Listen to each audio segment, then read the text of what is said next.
Sarah's Big Adventure. Sarah was a young girl. She lived in a small town with her mother and her little brother, Tim. Every morning, Sarah helped her mother with the housework. She would clean the house, wash the dishes, and sometimes cook lunch. Sarah was a good helper. One day, her mother asked her to go to the market. "Sarah, we need some bread and milk. Can you go to the market and buy them?" her mother asked. Sarah smiled and said, "Of course, Mom, I will go right away." Sarah took her bag, put on her shoes, and left the house. The sun was shining and the weather was warm. It was a perfect day for a little adventure. On her way to the market, Sarah walked past her school. She waved to her friends who were playing outside. "Hey, Sarah, where are you going?" they asked. "I'm going to the market to buy some bread and milk," she replied. After saying goodbye to her friends, Sarah continued walking. She soon saw a big bridge in front of her. The bridge was old and a little scary. It had wooden planks, and some of them looked broken. Sarah had never crossed this bridge alone before. She felt nervous, but she knew she had to be brave. "I can do this," Sarah said to herself. She took a deep breath and slowly stepped onto the bridge. The bridge made a creaking sound under her feet, but she kept walking. Sarah held tightly onto the rope on the side of the bridge as she walked. She looked down and saw the river flowing beneath her. It was a long way down, but Sarah stayed calm. After what felt like a long time, Sarah finally reached the other side of the bridge. She smiled and felt proud of herself. "I did it," she thought. She knew that crossing the bridge made her stronger and more brave. Sarah continued her walk and soon arrived at a small shop. It was her favorite shop in town. The shop had everything: food, toys, and even books. Sarah loved to look at the books. Sometimes she would borrow books from the shop to read at home. Today, however, she was there to buy bread and milk. Inside the shop, Sarah saw a small box on the shelf. It was a beautiful box, painted with bright colors and golden patterns. Sarah loved it, but she knew she didn't need it today. She picked up a loaf of bread and a bottle of milk.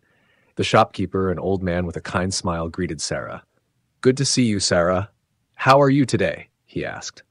"I'm good, thank you," Sarah said. "I'm here to buy some bread and milk for my mother."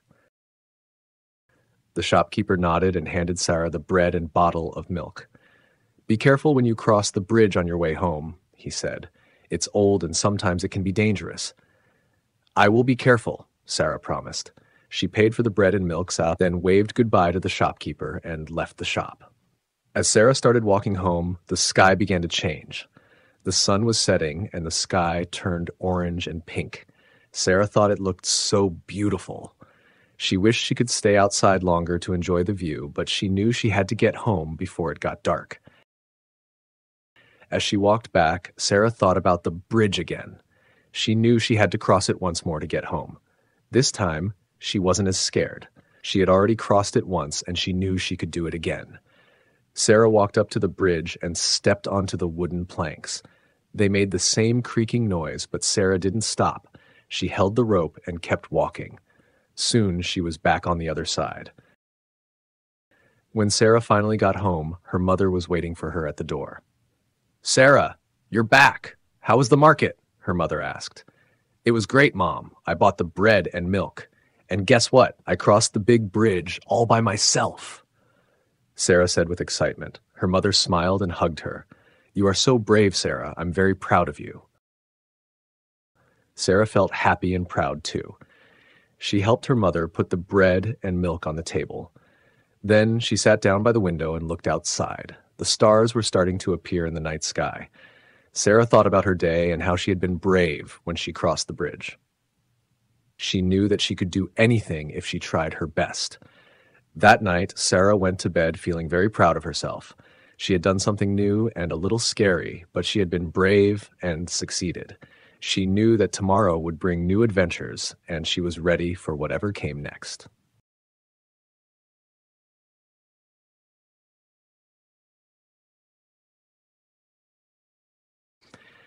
Sara'nın büyük macerası. Sara genç bir kızdı. Küçük bir kasabada annesi ve küçük kardeşi Tim ile yaşıyordu.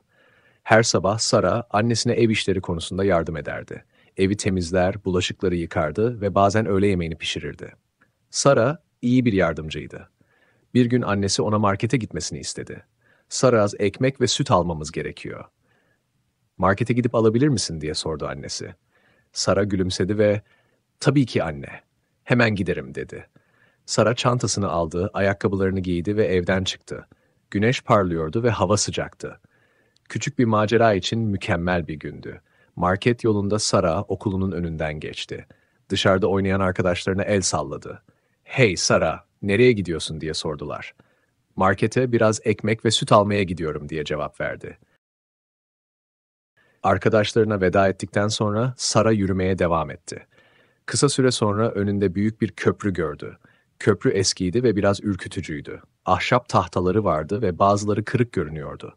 Sara bu köprüden hiç yalnız geçmemişti.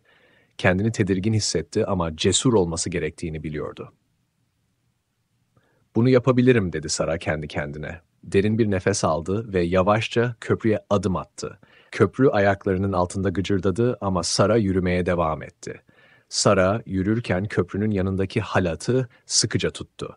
Aşağı baktı ve nehrin akıntısını gördü. Aşağısı uzaktı ama Sara sakin kalmayı başardı. Uzun bir sürenin ardından Sara sonunda köprünün diğer tarafına ulaştı. Gülümsedi ve kendisiyle gurur duydu. "Başardım," diye düşündü. Bu köprüden geçmek onu daha güçlü ve daha cesur yapmıştı. Sara yürümeye devam etti ve kısa süre sonra küçük bir dükkana geldi. Bu kasabadaki en sevdiği dükkandı. Dükkanın her şeyi vardı: yemek, oyuncaklar ve hatta kitaplar. Sara kitaplara bakmayı çok severdi. Bazen dükkandan kitap ödünç alır ve evde okurdu. Ancak bugün sadece ekmek ve süt almak için oradaydı. Dükkanda rafların üstünde küçük bir kutu gördü. Parlak renklerle ve altın desenlerle boyanmış güzel bir kutuydu. Sara onu çok beğendi ama bugün buna ihtiyacı olmadığını biliyordu. Bir somun ekmek ve bir şişe süt aldı. Dükkan sahibi, yaşlı ve gülümseyen bir adam Sara'yı karşıladı. "Seni görmek güzel Sara. Bugün nasılsın?" diye sordu. "İyiyim, teşekkür ederim," dedi Sara.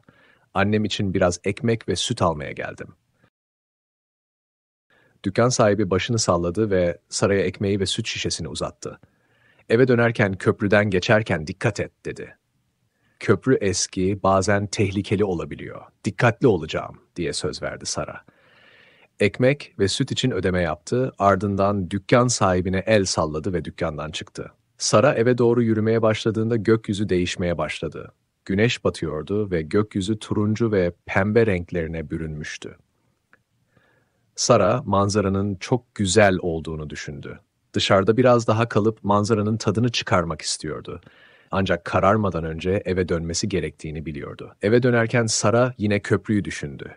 Eve gitmek için tekrar bu köprüden geçmek zorundaydı. Bu sefer o kadar korkmuyordu. Zaten bir kez geçmişti ve yine yapabileceğini biliyordu. Sara köprüye geldi ve tahtalara adım attı.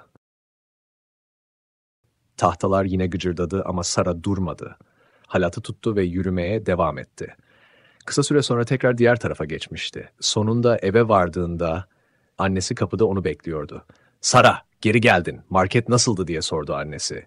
"Harikaydı anne. Ekmek ve süt aldım ve ne oldu biliyor musun? Büyük köprüden tek başıma geçtim," dedi Sara heyecanla. Annesi gülümsedi ve ona sarıldı. "Çok cesursun Sara, seninle çok gurur duyuyorum." Sara da mutlu ve gururlu hissetti. Annesine ekmeği ve sütü masaya koymasına yardım etti. Sonra pencerenin yanına oturup dışarıya baktı. Gece gökyüzünde yıldızlar görünmeye başlamıştı. Sara, gününü ve köprüden geçerken ne kadar cesur olduğunu düşündü. Elinden gelenin en iyisini yaparsa her şeyi başarabileceğini biliyordu. O gece Sara kendisiyle gurur duyarak yatağa gitti. Yeni ve biraz ürkütücü bir şey yapmıştı ama cesur davranmış ve başarılı olmuştu. Yarının yeni maceralar getireceğini biliyordu ve ne olursa olsun hazırdı.